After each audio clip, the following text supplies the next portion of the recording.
Sorry, boy, but his captain's got to teach his men what happens to those what crossing. Captain's got to teach stuff. Good afternoon from the Batcave. It is Saturday, August 13, 2022, and this is my third attempt at this video because of power outages and microphone issues and tiredness. So I'm continuing the New Covenant series, and this time we're going to focus on Jacob. So I'm just going to call this one Jacob's Trouble, because I kind of the Old Covenant, New Covenant is kind of represented in how Jacob really gets to the end of himself, and he starts to rely on just what God said, and basically just is pleading with God for help rather than trying to deal with God. And that really is, a big type of the Old and New Covenant. In the Old Covenant, the Jews are actually trying to deal with God and saying, if you do this, we'll do this. If we do this, you'll do this. It really originates with the Jews demanding a code to follow, demanding that Moses tell them what to do and they'll do it, instead of just a relationship with God, which is what God wanted in the first place. So very similar to the tree of knowledge versus the tree of life. One's a free gift and the other one requires our manipulation and our works. And so real quick, from the last video, if you remember how Abraham is told Isaac is his only son.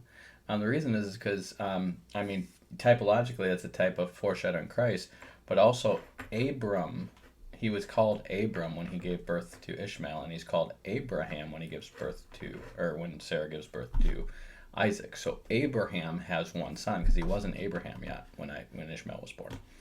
Anyways, that's kind of like a rabbinical so forth or such and such.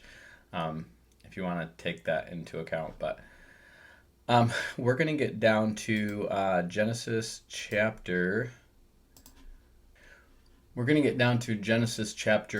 25. And again, whenever you're in the book of Genesis and you see them saying, and these are the generations of, it's almost like it's starting a new storyline. So that's why you want to take into account that these storylines often overlap.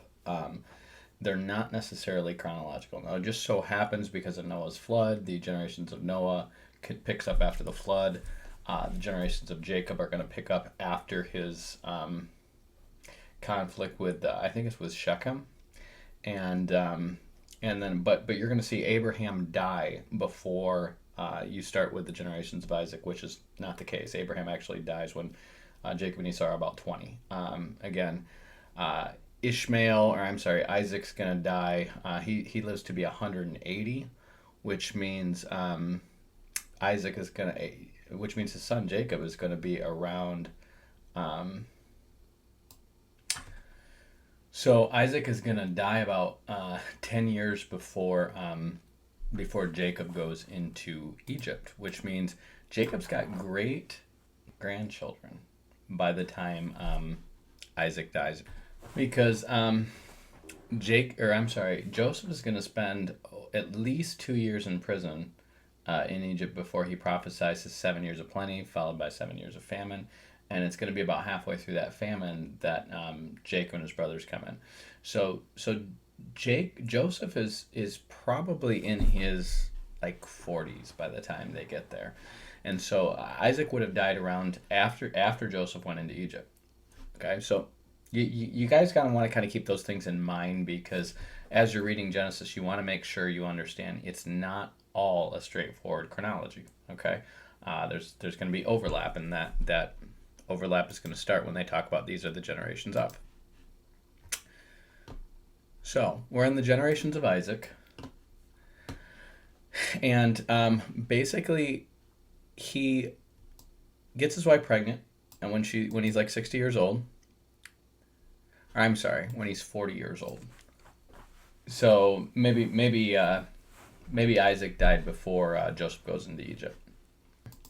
And his wife Rebecca is going to have 2 kids in her womb, and they're going to be struggling within her, and she's going to inquire of the Lord to figure out what's going on. And the Lord is going to answer her and say, there's 2 nations in your there's 2 nations in your womb, and 2 manner of people shall be separated from thy bowels. And the one people shall be stronger than the other people, and the elder shall serve the younger. So again, the subject here is 2 nations, and the elder nation is going to serve the younger nation. Again, he confirms 2 nations, 2 manner of people. Okay, so he's talking corporately. He's not talking about individuals. This is important because when you get to Romans 9, you need to understand that Paul is using Jacob and Esau as types of the Old and New Covenant and as types of the flesh and spirit and those who trust in works and those who trust in grace. Okay, he is not saying that God hated Esau before he was born. Don't let anyone twist that passage into saying that. People will look at that passage and they will not take into account what Paul is quoting. And Paul is actually quoting from the first and last book of the Old Testament to show here is the prophecy, here is the outcome. Okay, and he's using that typologically, just like he uses Isaac and Ishmael in Galatians. Okay, so you want to keep that in mind if you're getting into Romans 9. Anyway, Esau's going to come out red all over, and they named him Esau, which means rough. And then later on, because he's got this promise, Jacob is actually going to not trick him, but really bargain for his birthright with some red pottage, and they change his name to Edom, which is a transliteration of Adam, because Adam was made from red clay. So he goes from being named rough to being named red. So he goes from being named rough to being named red. And he's a mighty hunter of the field, just like Ishmael was a bowman and an archer, just like how Cain became a man of the field and killed his brother. And he despises his birthright. He despised it. This is important. It doesn't say anywhere that Jacob stole it. He bargained for it, but his brother despised it. Okay? But here afterwards, Jacob is going to connive and swindle his brother's blessing by dressing himself up to look like his brother. This is important. Jacob, whose name means supplanter, and it's kind of like heel catcher. That's the literal meaning of the word, but it means supplanter. Okay. After he does this, Esau is going to say, "Isn't he rightly called Jacob, or isn't he rightly called supplanter because he supplanted me these 2 times?" And you need to understand that Jacob is a type of Satan. Until he is converted and his name is changed to Israel, he is a type of Satan. He's a liar, he's a conniver, and he is after the firstborn. He is a type of Antichrist because he disguises himself as Esau in order to get Esau's blessing as the firstborn. Now, it just so happens that Esau despises his birthright. So Esau is going to be a type of the flesh throughout the scriptures. But Jacob is going to be a type of the Antichrist. And so you don't want to, if you're in with the like Joel Richardson crowd who thinks, oh, it's anti-Semitic to think that the Antichrist could come from the Jews or he could deceive the Jews. The Bible is very expressly clear about this. I mean, the image of the beast is a type of, Aaron's golden calf, and,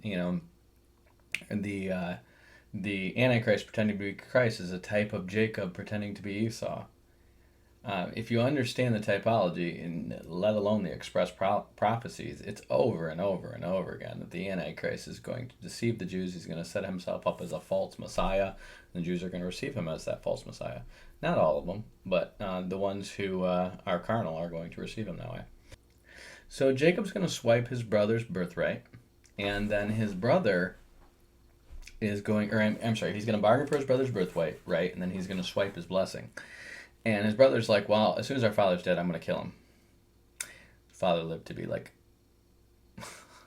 hundreds some odd years after that, so it didn't work out. But eventually, because Rebecca doesn't want her favorite son dead, he says, don't let him marry a Hittite like Esau did. Send him to my brother up in Haran and have him get a wife like your father got a wife for me. Now, they should have wanted to do this for Esau anyways, but she apparently doesn't care as much for Esau. Jacob likes Esau.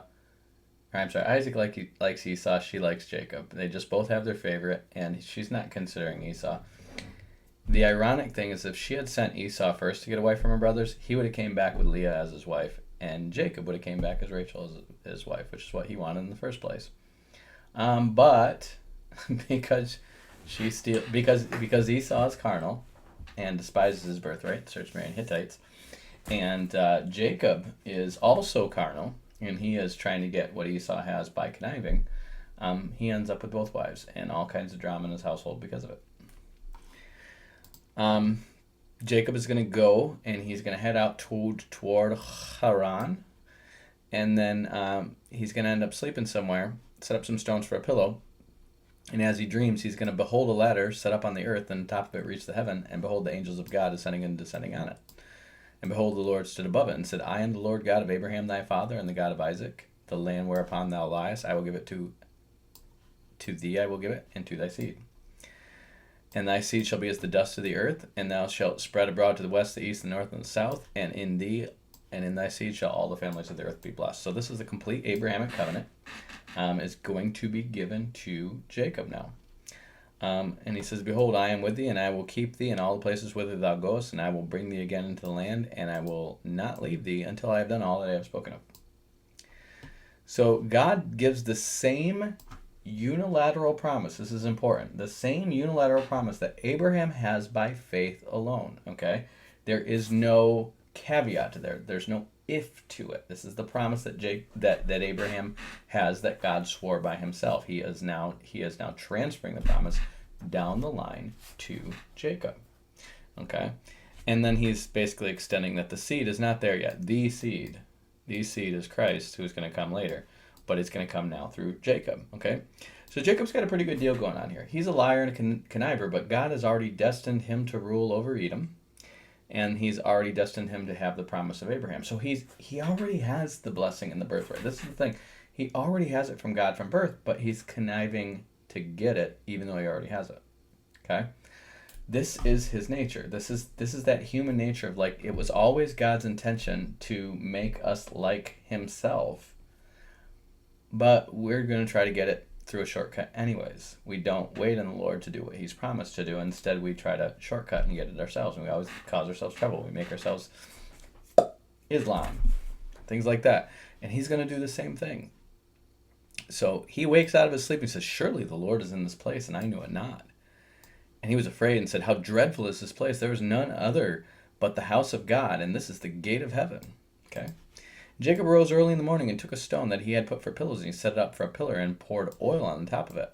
And he called the name of the place Bethel, so he anointed it. And he called it Bethel, which means house of God. But the name of the city was called Luz at first. Luz. And Jacob vowed a vow, saying, if God will be with me. Now listen to this. He vows a vow. Jacob vows a vow. Now wait.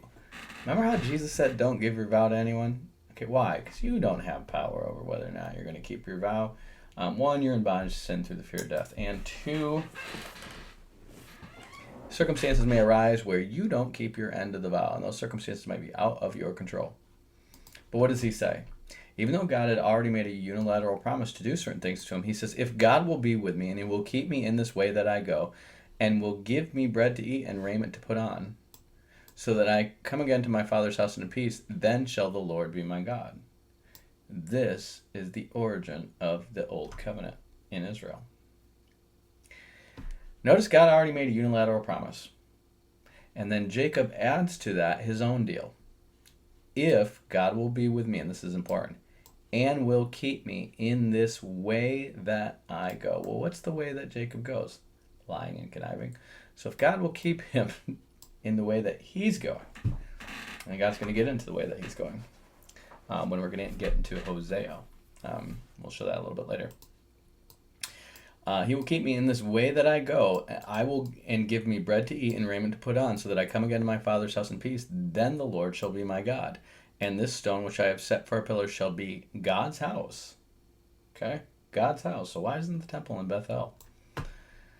And of all that thou shalt give me, I shall surely give a tenth unto thee. This is really important stuff. This is stuff we don't look at much, okay? One, you have, did God keep him in the way that he should go? Yes, he did. And we're going to get to, when we get into Ezekiel and Hosea, we're going to find out that the way that he went, the Jews were worshiping idols in Egypt before God took them out. They kept worshiping idols when God took them out. They kept worshiping the works of their hand. That's what idols really represent, the works of your hand. And that's what Jacob does. Did God give him bread to eat? Yep, he gave him manna. Did he give him raiment? Yup, he supernaturally preserved their clothes for 40 years. They had mint condition clothes. Didn't even have to use fabric softener or starch or anything. They were mint condition for 40 years until he got into his father's house in peace, until they came back to the promised land. Okay? And he said, and this stone which I have set for a pillar shall be God's house, and of all that thou shalt give me, I will surely give a tenth unto thee. He obligates him and his seed after him to tithing. Okay? But then he says, this pillar shall be God's house in Bethel. And do you know what ends up happening at Bethel? First, Jeroboam sets up the golden calf there after the kingdom is split. Then, after that, Ahab and Jezebel are going to set up the altars to the Baal, to Baal there, and the priesthood of Baal there. So God's house ends up being Baal's house. Why? Because the way that Jacob is going is satanic. He is trusting in the works of his hands. He's a liar. He's a conniver. He's going to reap what he sows. He is a type of Antichrist. And so the way that he's going is a satanic way. God's going to turn him from that way. He's going to discipline him. Jacob's going to have some trouble. God's going to turn him from that way. And he's going to rename him once he's converted him. Okay? So he goes on his journey. And he gets to Haran, and he finds Rachel, the daughter of, this is basically the niece of his mom. So this is his cousin. He finds his cousin Rachel and immediately starts making out with her. Said he kissed Rachel, lifted up his voice, and wept. He was very emotional. And he bargains to work 7 years for her, and that time just flew by because he liked her so much. She was so good looking. And then when he gets there, lo and behold, dressed up as Rachel is Leah. And he got his comeuppance. What kind of person lets somebody dress up as another person in order to get what was promised to the other person? That is some... Does he learn his lesson there? No, he doesn't learn his lesson there. You'd think he would. You'd think he'd be like, okay, Lord, okay, I gotcha. Reap what I sow, reap what I sow. With the very measure you measure, it will be measured back to you. I see your ways, Lord. Let me write that down somewhere. That is going to be a catchphrase at some point in time. You reap what you sow. So, he gets upset about this, but he works another 7 years for Rachel, so he's up to 14 years working there. And then eventually, he has all these drama that leads up to... basically Rachel finally having Joseph. He's got 11 kids now. And he's getting to this point where he's worked his 14 years. And he says to Laban, send me away that I might go to my own place and into my own country. Give me my wives and my children for whom I have served thee, and let them go. Now he has these kids in short order. Because remember, this is in the 7-year period. He has 11 kids. Why? Because 4 women are competing for his seed. He has 11 kids in 4 years. Okay, so they're very, very close in age. Joseph is by far the youngest, though. Says, give me my wives and my children, for I have served thee, and let me go, for thou knowest what service I have done to thee. And Laban says, I pray thee, if thou find favor in thine eyes, tarry, for I have learned by experience that the Lord has blessed me for thy sake. And he said, appoint me thy wages, and I will give it. And he said unto him, thou knowest how I have served thee, and how thy cattle was with me, for it was little which thou hadst before I came, and now it has increased unto a multitude, and the Lord has blessed thee since my coming. And now, when shall I provide for my own house also? And he said, what shall I give thee? And Jacob says, thou shalt not give me anything. If thou wilt do this one thing for me, I will again feed my own cattle. Feed and keep thy flock.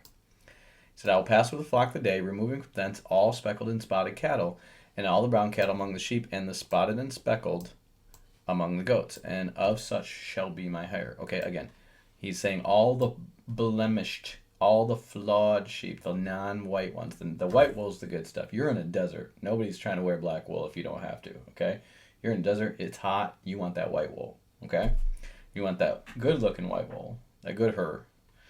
And so he says, okay, well, everyone that is not speckled and speckled among the sheep and the brown among the sheep, if you find it among my stuff, that it shall be counted stolen with me. Okay? This is important. Who is Jacob? He is the supplanter. He's a type of Satan. He's the type of the one who dresses up as the firstborn to steal his inheritance. Okay? He's a liar. He's a deceiver. He's a thief. Okay? He is a type of Satan. Okay? And he makes this deal with Laban, and he says, if any pure white sheep is found among mine, let it be counted stolen. Okay? This is going to be a type of Satan's undoing here. And Laban said, behold, I might it be according to thy word. So he takes all the sheep. He does his little thing with the rods, if you remember that. Rods of green poplar and hazel and chestnut tree. He somehow cuts strips into the rods, and it somehow is like some kind of aphrodisiac or something. And the sheep get randy and multiply all his flocks, and he's manipulating it so that Laban flocks gets weaker and weaker and weaker, even though they're all white. And his flock, though they're spotted and speckled, get stronger and stronger and stronger. Because he is not about that white wool. He's about the multiplying sheep. Okay? And so he ended up he said the man increased exceedingly and had much cattle and maidservants and menservants and camels and asses. So you have asses, that's like having cars, because that's what you ride on. Camels and asses, that's like having trucks and cars. This guy is loaded. And so he's got a crew. He's got men servants and maid servants. He's got 11 kids. He's got 4 wives, and he is loaded. And Laban's sons don't like this, and they're like, we need to kill this dude and get our stuff back. He stole our inheritance. And Jacob was like, why would they take me for the type of person who would connive and steal somebody's inheritance? I don't understand why people keep thinking I would be that type. But he is that type. And so the Lord says to Jacob, return to the land of thy fathers and to thy kindred, and I will be with thee. Oh, there's that guy again who said he'd be with me. Jacob sent and called Rachel and Leah, and he said, okay, your father's countenance is not towards me as it was before. In other words, he is not liking me quite so much now that I've gotten all the good stuff. And he said, but your father deceived me and changed my wages 10 times. No, that's an exaggeration. He says, if he said thus, the speckle shall be thy wages, then the cattle bear speckled. If he said thus, the ringstock shall be thy hire, then the cattle ringstock. Now we already know he's manipulating all this, so he's lying to his wives too. Okay, but God's giving him a favor to do it his way. And remember, God says his deal with God is like, if you keep me in the way that I go. Well, what does he do? He keeps manipulating. He keeps trying to do things his own way. He keeps conniving, and God's blessing him. There you go. You're going in your way. You're keeping me in the way that I go. There you go. And he says, he finally gets to the point where he is about to take his wives and his kids and his cattle and his camels and his asses and be out. And then Rachel goes and steals the household idols. And so eventually Laban and his sons are going to chase him down and say, hey, why'd you make off with my grandchildren, my daughters, and my household idols? And Jacob is going to say, whoever finds your household idols, may they die. And Laban doesn't find them, but it turns out that they are with Rachel, who is also a liar and a thief, his favorite wife. And so she dies, giving birth to Benjamin not long afterwards. And then he says, so he's been with him 20 years, and he's been serving him. And he basically says, listen, I ain't stolen nothing from you. Let's make a deal. I won't come back into your turf. And I will treat your daughters good. And he goes, okay, deal. They make a deal. And he says, Laban departed and returned to his place. So Jacob is now heading towards Esau. He has got to really deal with this problem with Esau that he created. He shouldn't have done what he did. And he's screwed. And Jacob decides that he's going to ask God for help, because he now is realizing that God made him a promise. And Jacob said, O God of my father Abraham and God of my father Isaac, the Lord which saideth to me, return unto thy country and to thy kindred, and I will deal well with thee. I am not worthy of the least of the mercies of all the truth which thou hast showed unto thy servant. For with my staff I passed over this Jordan, and now I am become 2 bands. In other words, I was just one person with a staff, and now I am become 2 bands of people. Deliver me, I pray thee, from the hand of my brother, the hand of Esau, for I fear him, lest he will come and smite me, and the mother with the children. And thou saidst, I will surely do thee good and make thy seed as the sand of the sea, which cannot be numbered for a multitude. So he's reminding God of his promise because he's scared of Esau. Okay. And at the same time, he's like, but I'm gonna hedge my bets here, and I'm gonna just offer Esau a big chunk of stuff to see if I can buy him off. Esau's not gonna take this, but he offers him 200 she goats and 20 he goats and 200 ewes and 20 rams and 30 milk camels with their colts and 40 kine and 10 bulls and 20 she asses and 10 foals. That is a huge herd.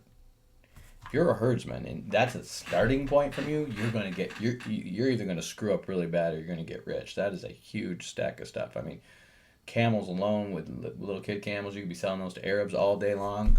You got bulls, you got that you can sell to people who are plowing fields. You got she asses and foals. That's a garage full of Rolls Royces, and you got all kinds of he goats and she goats and ewes and rams. You're gonna do well. Esau don't need that. Esau's been basically taking over Seir this whole time. You gotta remember, this is 20 years later. Esau's probably I think he's 60 by this time. And his oldest son is actually sleeping with the sister of basically the tribal chieftain of the Horites. His name is Lotan. And out of her is going to come the Amalekites. So that's not even his wife. That's just his side chick. And that's Eliphaz the Temanite. That's Job's friend. Okay, so he's already making way, and he's coming to dominate that tribe, those tribes, and those tribes were decimated already by Amraphel a generation earlier. So he is multiplying and taking over that tribe, and he's got peeps, and he's got his own flocks and herds and stuff like that. He's doing good, and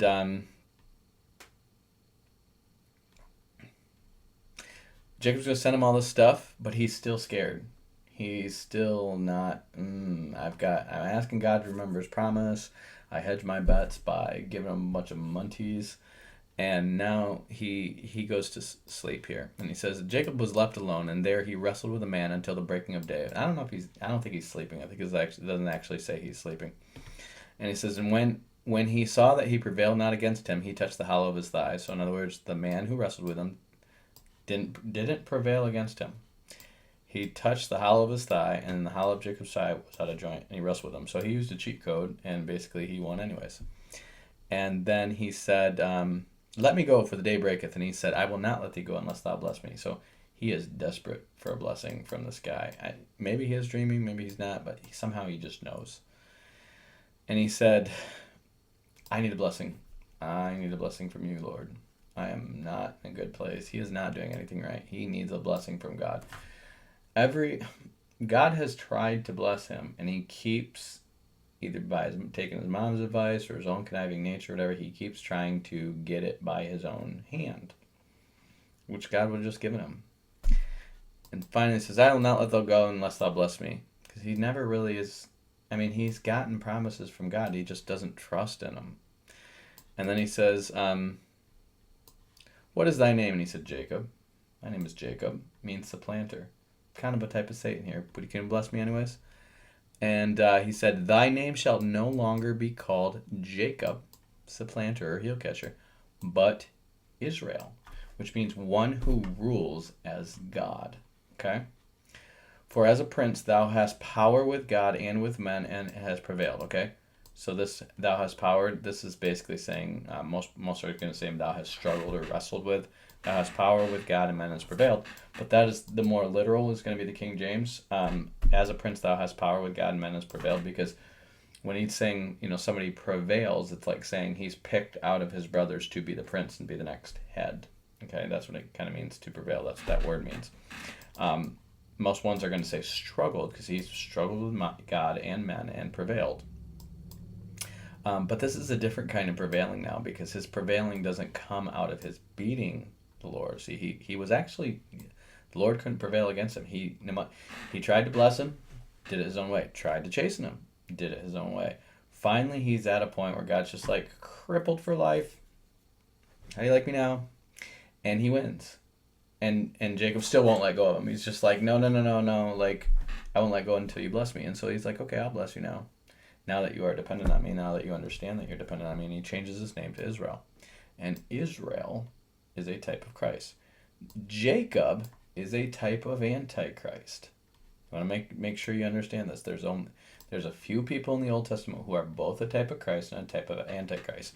Aaron is one of them. Solomon is one of them. And Jacob is one of them. Okay? Jacob is the flesh. He is a type of the one who disguises himself as somebody he's not in order to steal the inheritance. He's a type of one who works with his hands and puts more trust in the works of his hands than in God.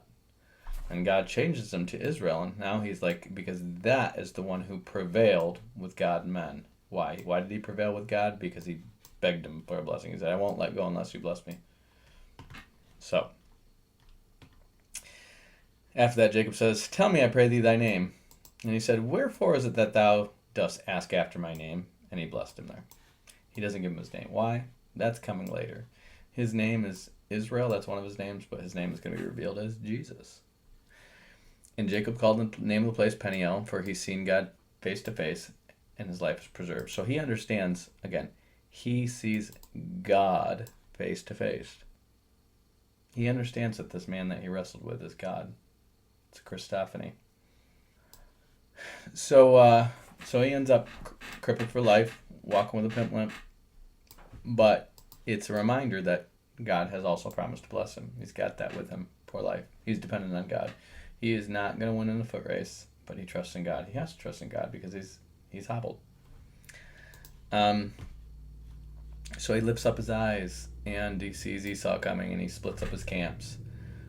Rachel, he divided the children into Leah, into Rachel, into two handmaids, and then he passed by before him and ran up to Esau, and Esau actually ran to meet him, embraced him, fell on his neck, and kissed him, and they wept.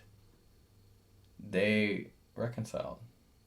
They buried the father together. Esau does not want all his stuff. He says, you keep your stuff. Keep your stuff. Come live with me in Seir.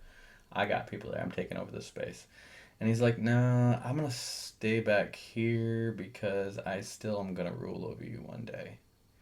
And I don't want there to be a tussle when that comes to pass. I want to be separate and then come in and dominate you later. And that's what he does. And he is going to go on. Esau's going to get the hint. Esau's like, well, let me leave some of my armed men with you. He's like, no. I'll be okay. I really appreciate you offering to leave your armed soldiers with me to protect me, Esau, but I'm gonna come over here and hang out by Shechem. So he goes and hangs out by Shechem, buys some land, his sons end up slaughtering the whole city through circumcision, which is another type of what the Jews are going to do in the last days, because the mark of the beast is a counterfeit to the circumcision of the heart, which is the seal of the Holy Spirit. And Jacob is going to basically take all the women and children from the place, bury all their trinkets and jewelry and anything that could identify them as Shechemites, and he now has a bigger tribe. He's already got men servants and maid servants and his 12 sons. When his 12 sons go and basically take out a city, they take all the women and children from the city. He's got an even bigger tribe. Jacob's probably rolling. Honestly, by the time he gets into Egypt, you read 70 sons go into Egypt, but he's probably rolling a few hundred strong. With his asses and camels and all that. He's a gangster. Because his sons murdered a whole city full of people. He is not doing well, but you see in Jacob all these types of the old covenant. You see working with his hands. You see idols through Rachel's favorite wife. You see him trusting in his works and his cleverness more than trusting in God, and then you see him finally becoming dependent on God. And after he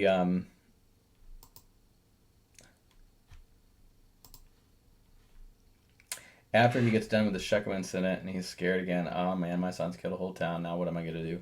God says to Jacob, arise and go to Bethel and dwell there and make an altar unto God, unto God that appeared to thee when thou fleddest from the face of Esau thy brother. And then he said, and Jacob said to his household and to all that were with him, put away the strange gods that are among you, and be clean, and change your garments. The type of new covenant. And let us arise and go up to Bethel, the house of God, and there make an altar under God, who answered me in the days of my distress, and was with me in the way which I went. So God was with him, even though he's going in his wicked way. And so all the Shechemites gave him all the idols they had, all their earrings, and he hid them under the oak which is by Shechem. And nobody pursued after Jacob because God put the fear of God in him.